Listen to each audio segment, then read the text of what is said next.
you so much for that introduction and for inviting me down here. It's really great to finally be able to see Eugene and visit all of you at the University of Oregon. I got to be able to talk to a lot of you today about intonation, which is a special passion of mine. But today, I'll be talking about phonological dissimilarity and how it arises or does not arise in 3 different areas of Bengali, looking at reduplication, confusability, and the lexicon. To kind of give you an overview of what I'll be talking about today, I'll first define the terms identity and similarity and how it's going to be relevant today. And then I'll get into the particular topic I'm really interested in, which is echo-reduplication. And I'll show that in echo-reduplication, we don't have just categorical identity avoidance, but actually a more gradient similarity avoidance.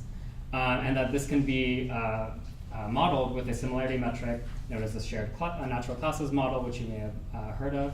And then I'll compare that to other areas of gradient similarity in the language, like lexical statistics and perceptual confusability. So I'm sure you all know that identity is a very important concept in phonology. To be able to know that 2 sounds are of the same type exactly is going to be really crucial for, say, reduplication, where we're creating identical strings, or also in sibilant harmony, where we're trying to take 2 sounds and make them into the same sound. So taking an S and an esh and making them both into esh or something like that. But also in identity avoidance strategies, like in haplology, where we take identical strings that are close to one another and actually try to delete them. If we kind of broaden the idea of categorical identity to entire natural classes, then we can talk about categorical similarity. So for example, vowel harmony in Turkish, which looks at different vowels and requires that they belong to the same natural class of frontness and rounding, could be a case of categorical similarity. On the other hand, we have other kinds of phonological processes that are usually seen as not categorical, but more gradient. So for example, we have lexical co-occurrence effects, the idea that 2 sounds, if they're too similar to one another, they are less likely to co-occur in the same root within a language.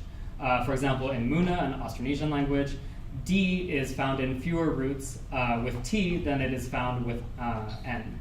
And so that might be some evidence that D and T are very similar to Muna speakers, more similar than D and N are. Similarly, in perceptual confusability, we can talk about the idea that 2 sounds should be more confusable for one another if they are more similar to one another. So as Cutler et al. Found for English, ch is more likely to be misidentified as t than as j. So we would have some evidence that ch is more similar to t than it is to j, at least in this measure of similarity.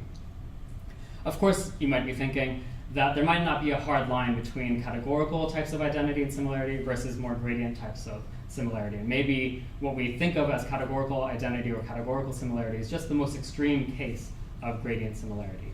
And Hayes and Lunde showed that very nicely in their analysis of vowel harmony in Hungarian, showing that what was thought to be a more categorical process of when to choose which vowel type, in fact, there is a gradient process of determining the similarity of different vowels to one another.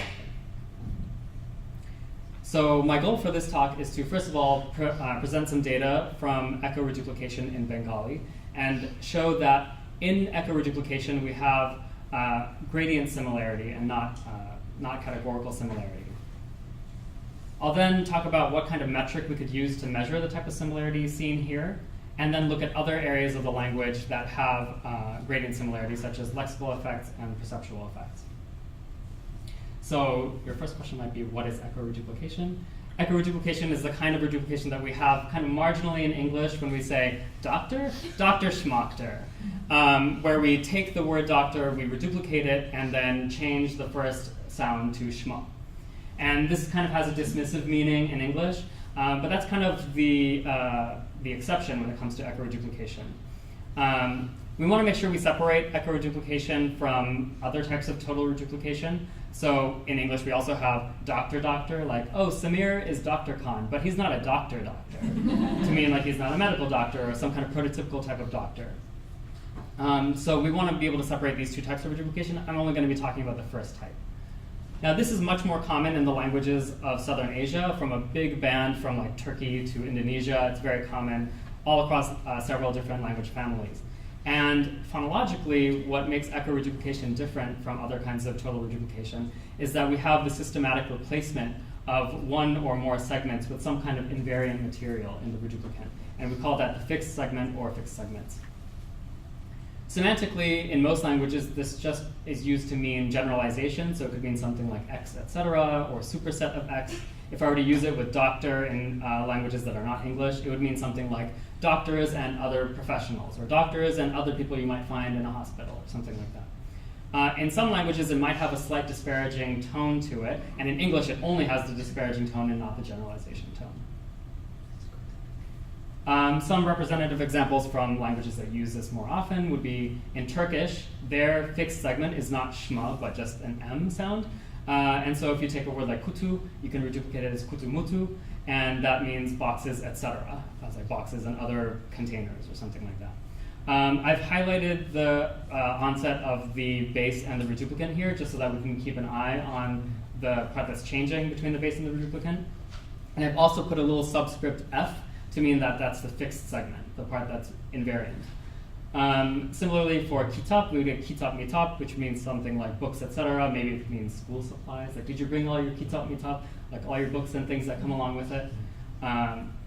In Eastern Ahmau, this is more typical of a Southeast Asian type echo-reduplication language where they use a vowel instead of a consonant, and the reduplicant is on the left, not the right. So you can see the fixed segment is showing up at the end of the first half of the examples there. So ama becomes amu ama, and so forth.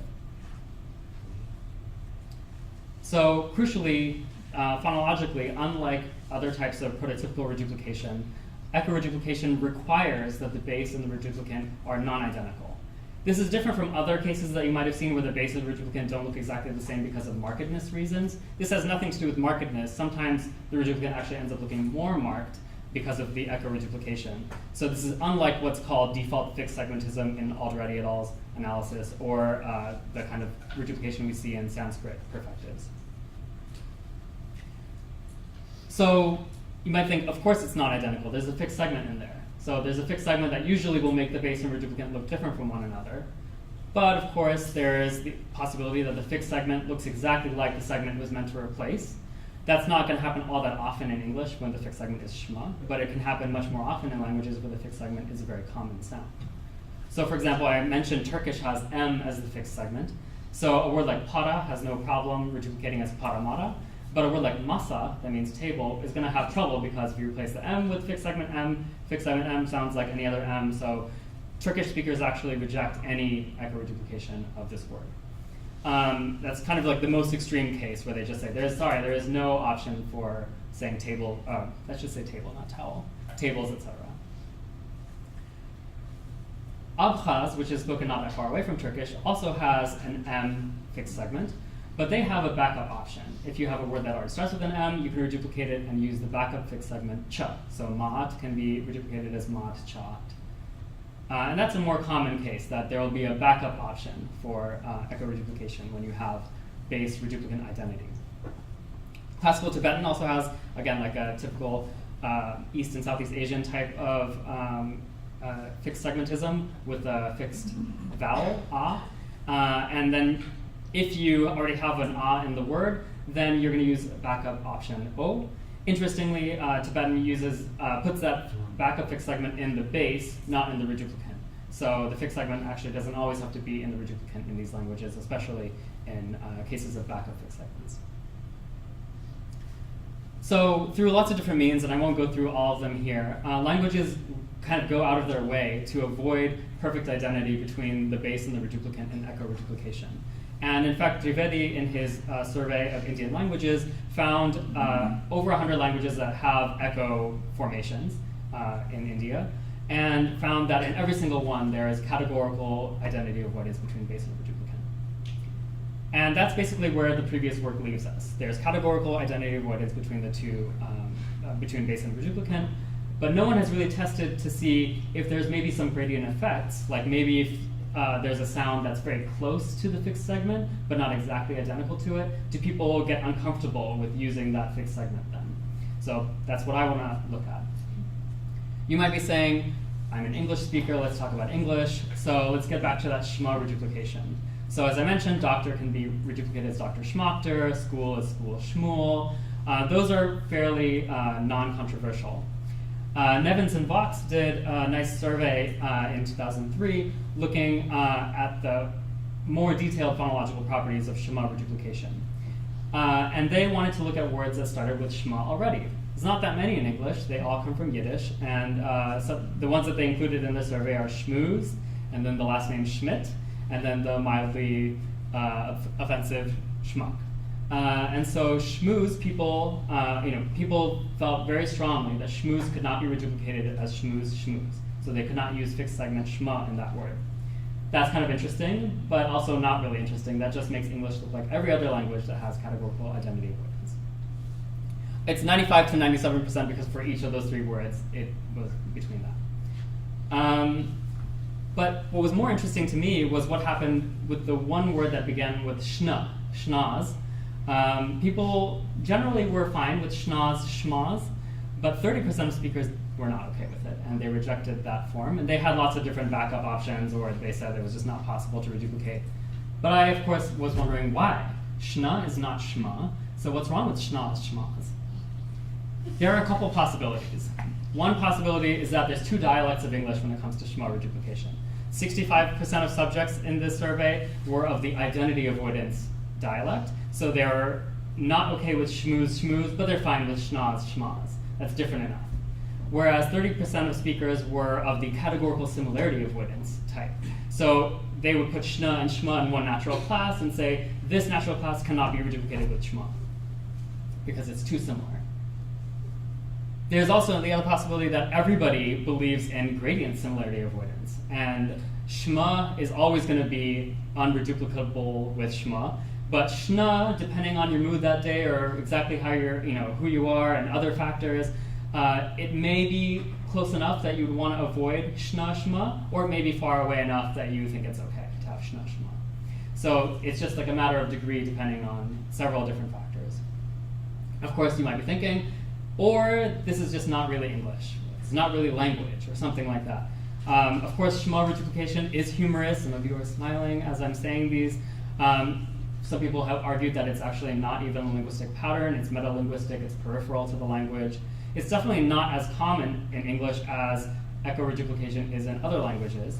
And on top of that, Shema is a very marked cluster in English. It only shows up in borrowings from Yiddish, and they're highly marked as Yiddish borrowings. And the entire construction might actually be borrowed from Yiddish. So that's, of course, a possibility. So if we really want to test this, we should look at another language. We should look at a language where echo reduplication is fully productive and considered a linguistic feature, where the fixed segment is not shma, but some more unmarked sound. And there should be lots of sounds that are similar to that sound, so that we can really test exactly if there's a gradient effect there. So shma only really has like shna and sma near it, and that's about it. But if we could choose a more unmarked sound, there could be lots of sounds to test it with. So unsurprisingly, I'm going for Bengali as the ideal test case. At least in the varieties I'm looking at, the default fixed segment is a T, plain old T, very cross-linguistically unmarked. In Bengali, it also has very high token frequency, as T occurs in the definite marker and default classifier of the language. There's also a lot of backup segments, like F, P, M, U, they're all labial backup segments. So that could be great in case you were to, offer certain words that start with something that's close enough to T. Maybe people will be able to say like, well, I don't have to say I can't reduplicate this word, I have lots of backup options, so I can still give you an answer. And luckily, Bengali has lots of sounds in the coronal inventory there. So there's, in addition to T, there's aspirated T, there's D, there's aspirated D, there's dental T, and the aspirated and voiced versions of that. There's ch, and the aspirated and voiced versions of that, and S. So there's lots of sounds that we can really test to find whether there's a hard boundary in there. So the questions I'll be asking will be whether or not there's categorical identity avoidance, similarity avoidance, or more gradient similarity avoidance in Bengali echo reduplication. And if it is gradient, hint it is, we would want to figure out what kind of scale we can measure that on. Is there some kind of objective scale of similarity that we can use? And then we want to compare that kind of similarity to other areas where we already expect gradient similarity, like lexical co-occurrence effects and confusability. So our first task will be to collect some data from some native speakers. We'll give them some base forms. We'll ask for some reduplicants, and we'll be really careful about that first consonant and the base. Our expectations will be if you give them a word like gashi, beginning with a K, they should be able to say gashi dashi perfectly fine. A word like bhija should be bhija tija. And then when you give them a word like tika, which starts with a T, they're going to have trouble. They're going to say, okay, tika tika is not okay, so maybe they'll go with tika fika or tika mika, tika tuka, something like that. And that should be perfectly expected. The real question is, what about the sounds that are similar to T? For example, if I give them taisha, which starts with an aspirated T, will taisha be reduplicated with a plain T because people say like, well, they're different sounds, they're phonemically different, so this should be totally fine to say taisha, taisha. Or will they say, yeah, phonemically different, but too close. So I'm going to say taisha faisha or taisha maisha, something like that. Which one did I put? Faisha on there. So I chose 60 stimuli. They're all disyllabic content words. I had them recorded in 2 different registers, depending on people who felt more comfortable in a more written type standard register or a more colloquial type regional register. And these words fell into 3 different categories. They were either identity words, meaning that they started with T, or they were similarity words, meaning that they started with other coronal obstruents. That's just where I kind of arbitrarily decided that these were similar sounds to T. Later I'll say that, of course, any line would be kind of arbitrary.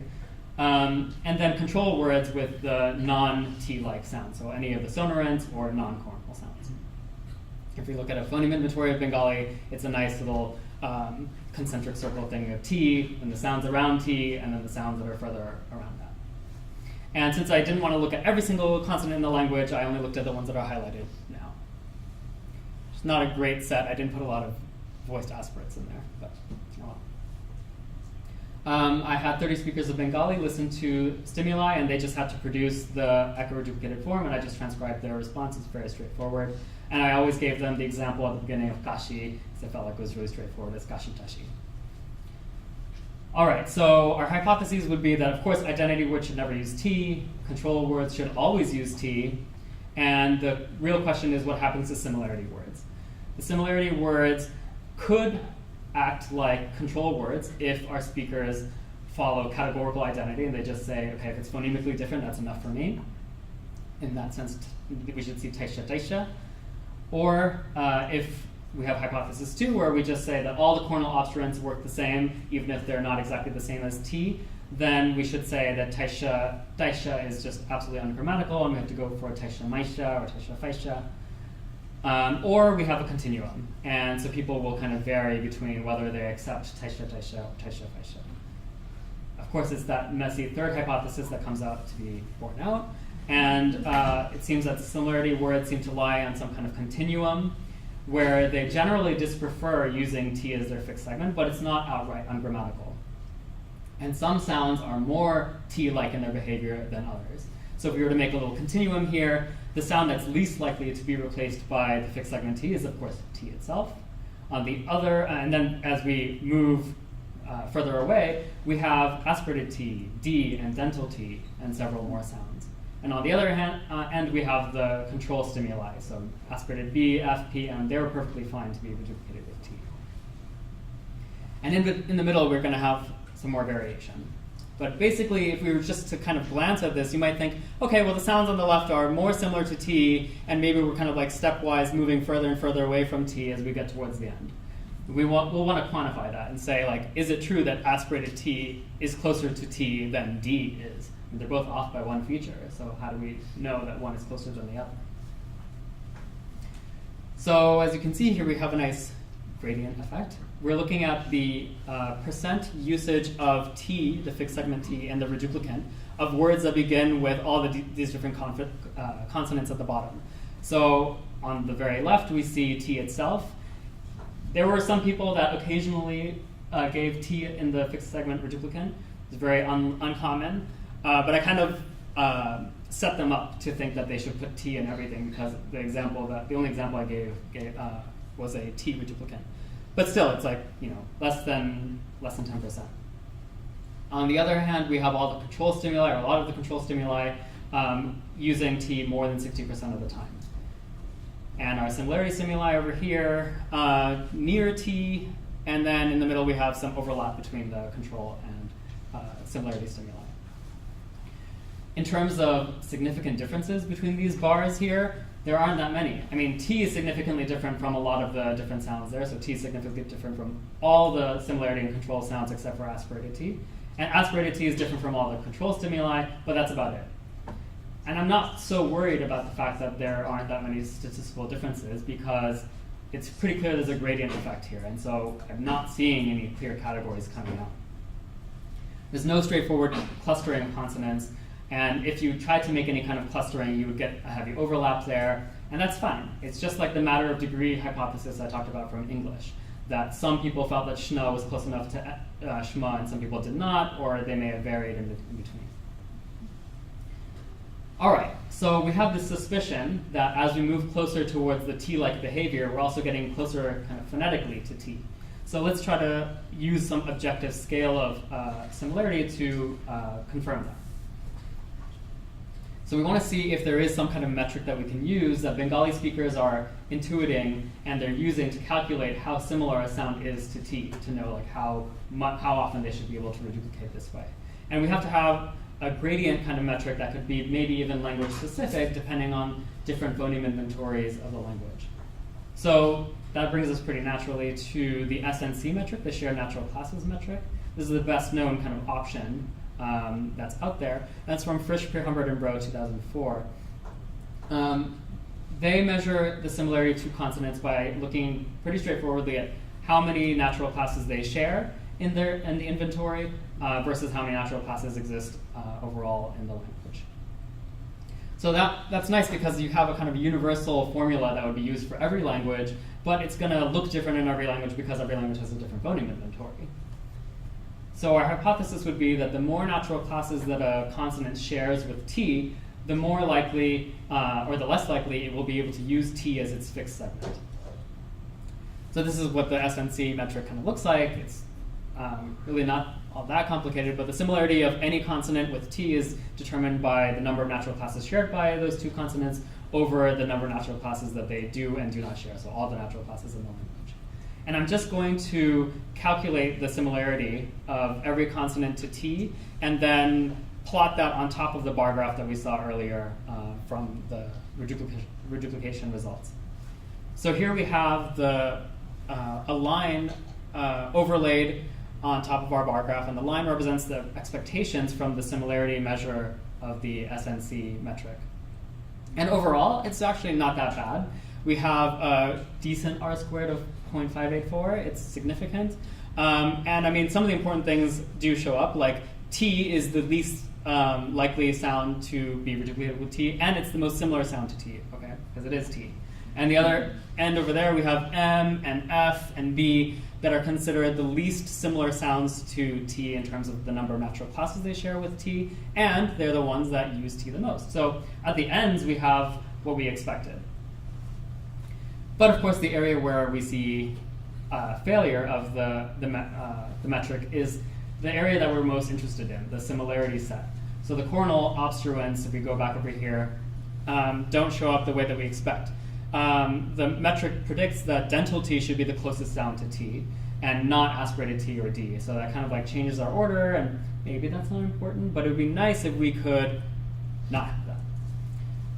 So we want to see if there's any way we can slightly adjust the metric to be able to tell it that, you know, maybe the one feature that separates T from dental T is more of an important feature, and it separates them more than the one feature that separates T from aspirated T, because that seems to be kind of ignored by speakers for the most part.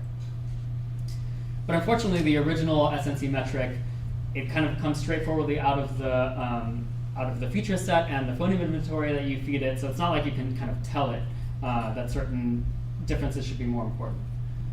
But can we? Maybe we can just say like certain features are going to be weighted more heavily, and it's not entirely just based off of the phoneme inventory of the language.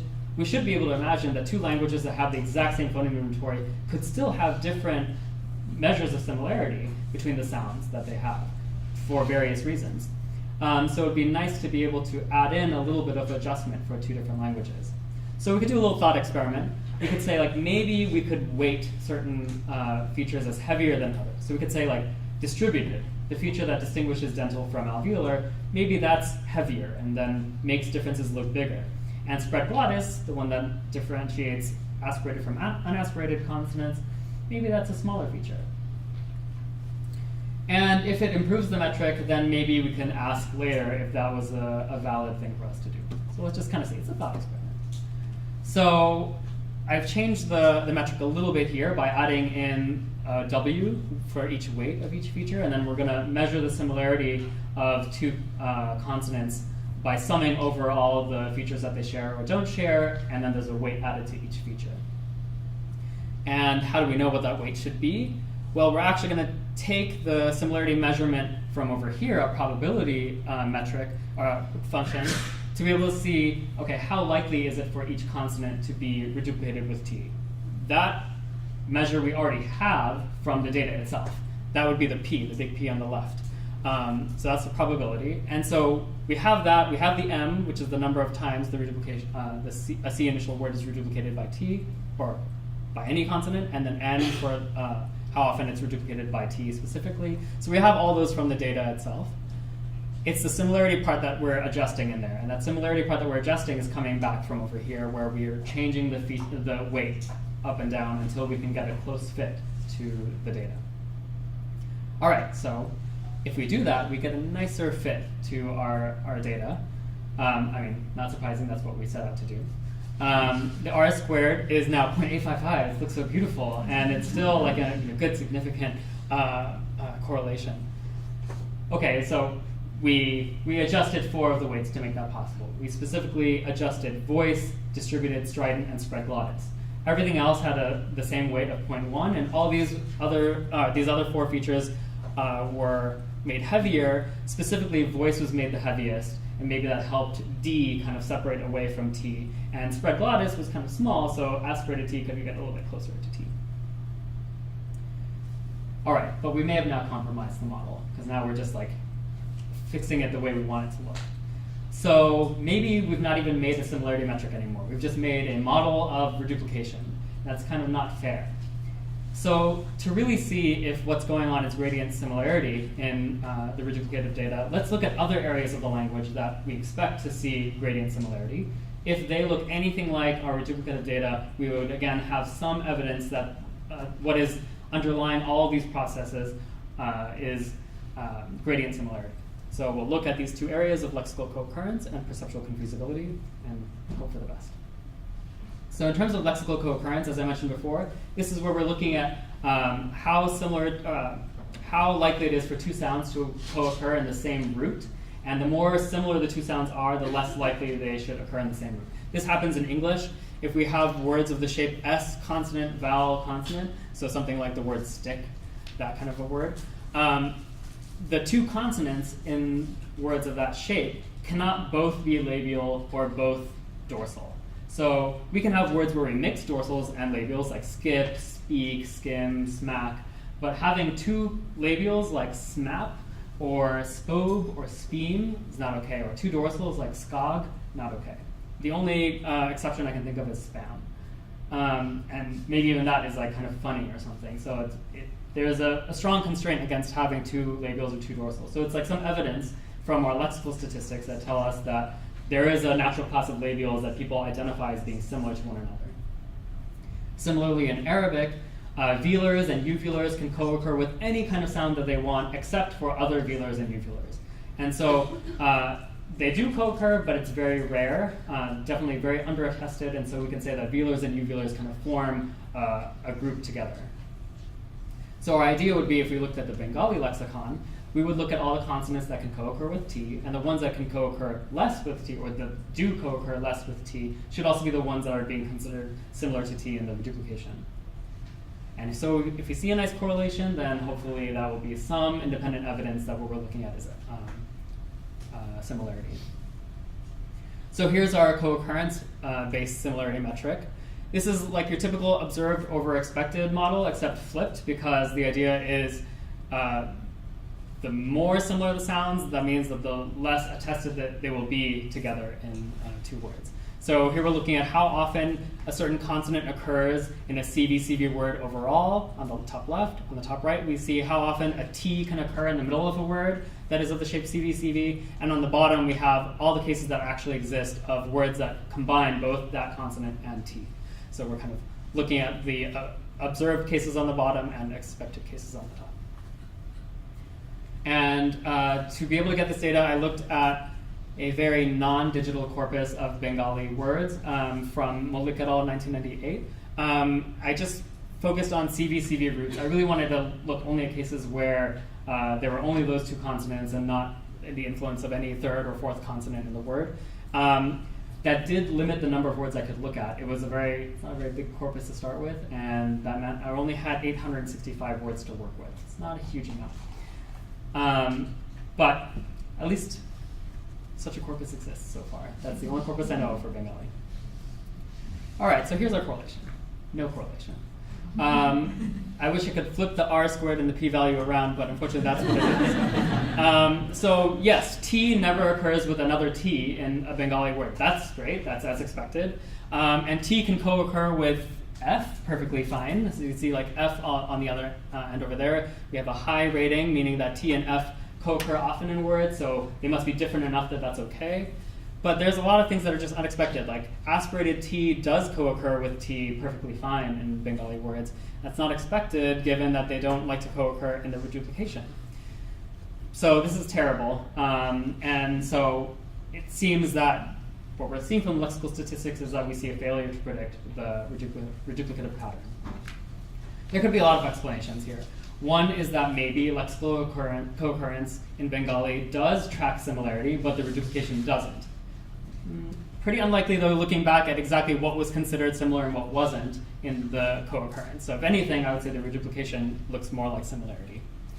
The other possibility is that lexical co-occurrence does not involve similarity, but echo-reduplication does, as I just said. And another possibility is that this corpus is just bad. As I mentioned, I only had 865 CV roots to look at, and only 64 of those had a T in them. So it's not huge, but then again, it's not all that different from the Arabic corpus where the similarity metric came from. So the Arabic corpus had 2,000 words where they're looking at all consonants and their co-occurrence with each other. But they weren't just focusing on one consonant. So I can't just blame the corpus, although I wish I could. So maybe with another corpus that might be bigger, I could test it again. I still don't expect it's going to be that much improved, though. I have other explanations I can talk about at the end if you're interested as to why that might be going on.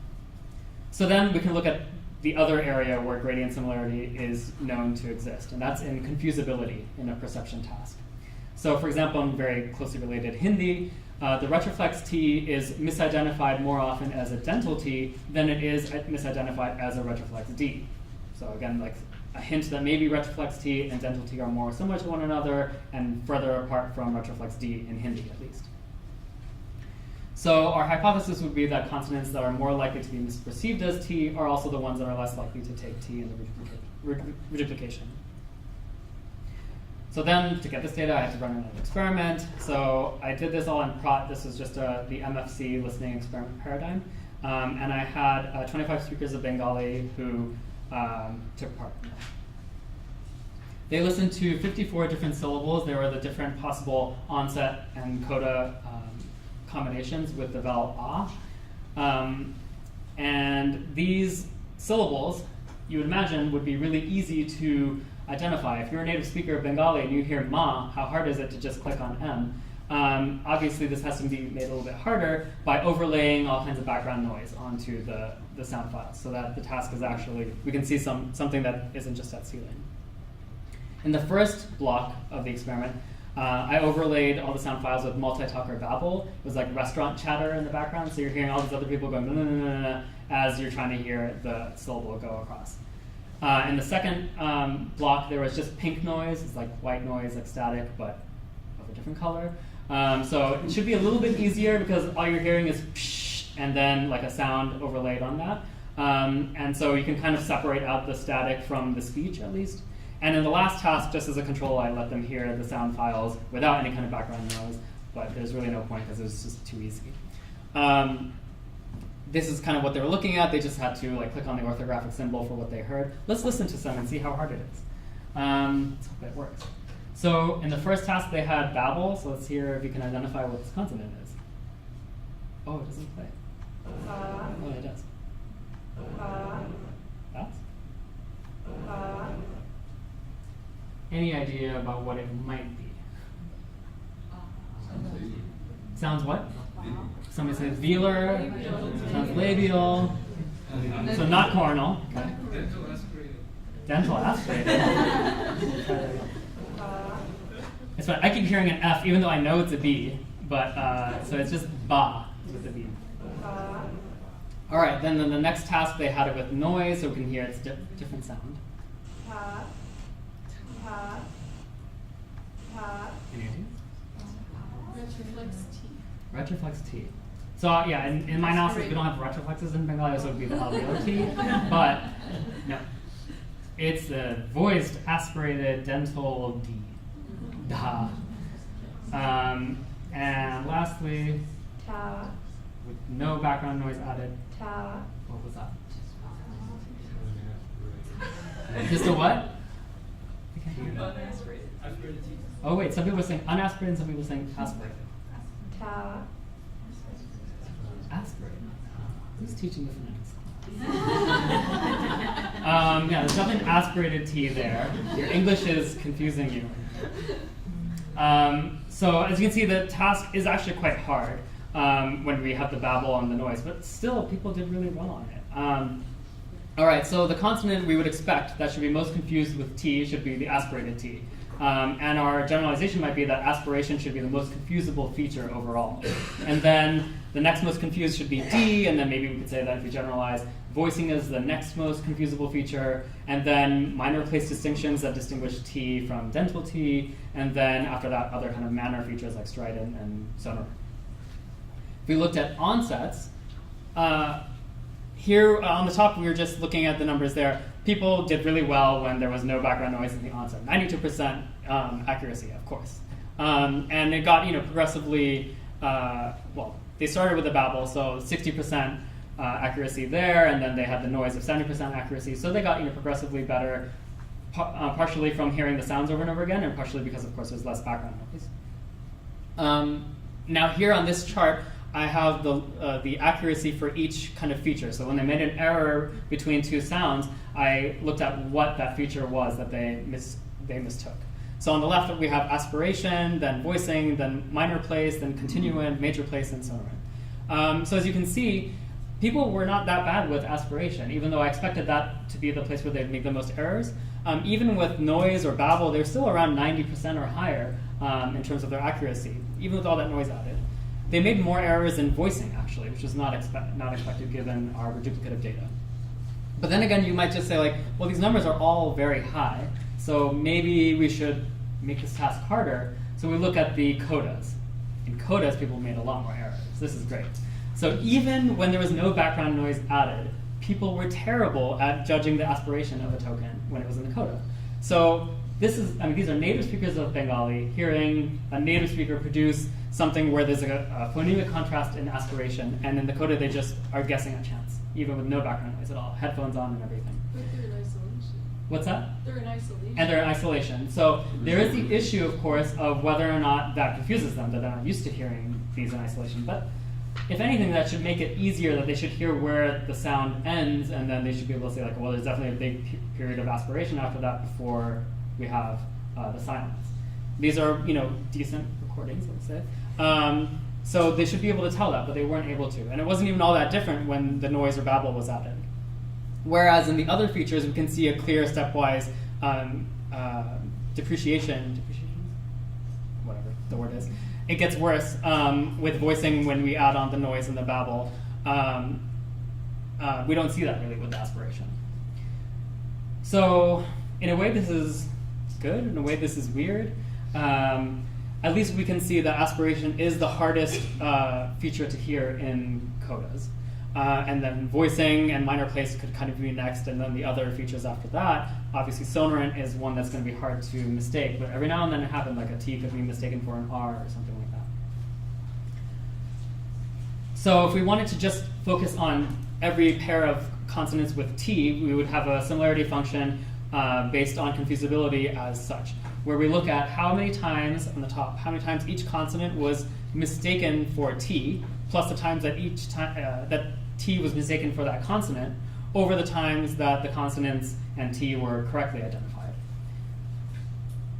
All right, so if we looked at onsets, as we kind of expected, people are at ceilings. So even when I took out all of the quiet tokens, these are only the tokens with noise and babble, people were still fairly good at the task. So I guess T must have been a really easy sound for them to identify compared to the other sounds.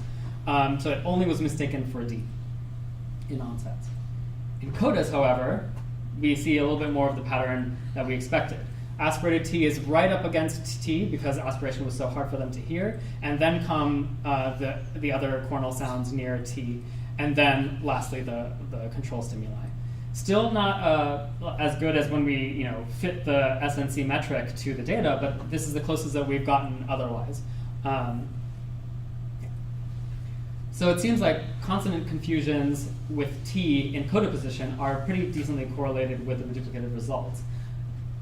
This is good in the sense that we have some independent evidence that's backing up that similarity is behind both of those. But it's a little bit surprising that echo reduplication targets onsets, right? So we're changing the onset in the reduplicant when we put in the fixed segment. So why is it that coda confusion is what's best correlated with these onset changes? I mean, I might be splitting hairs, but it seems a little bit odd to me that that's where people are getting, kind of like people are getting their idea of similarity from the codas and applying them to onsets. Now, it could be because onset confusions were just really rare. I need to make the test harder, and then maybe we would see this pattern come out. Or it could just be that acoustic cues are so much less salient in the coda, as we definitely know. So maybe this is where people have to apply their similarity metric more often.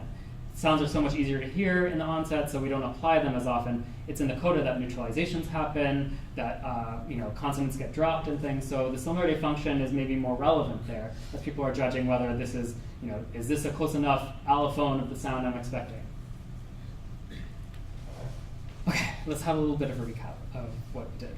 So we had several tasks in this set of studies.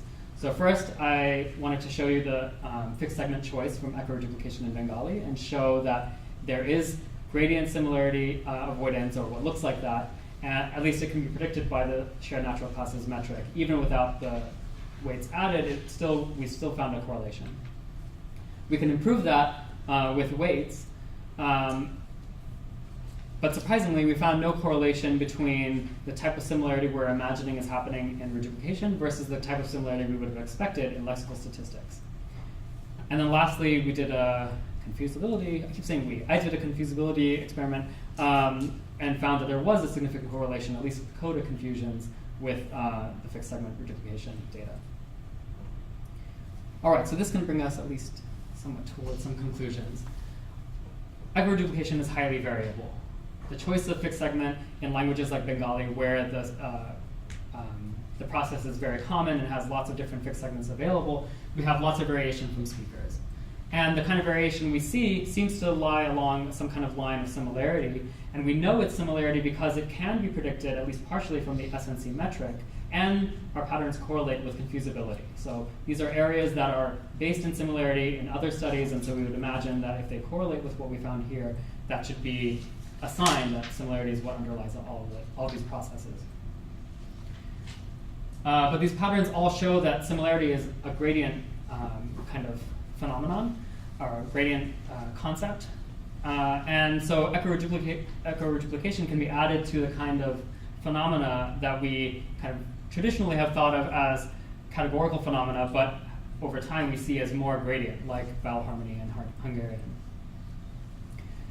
I'm also proposing in this study a modified version of the SNC metric of similarity by adding in the feature weighting that can possibly add in a little bit more language specificity and allow for differences between whether maybe we're looking at productive processes versus more perception-based processes, and allow for that kind of variation there.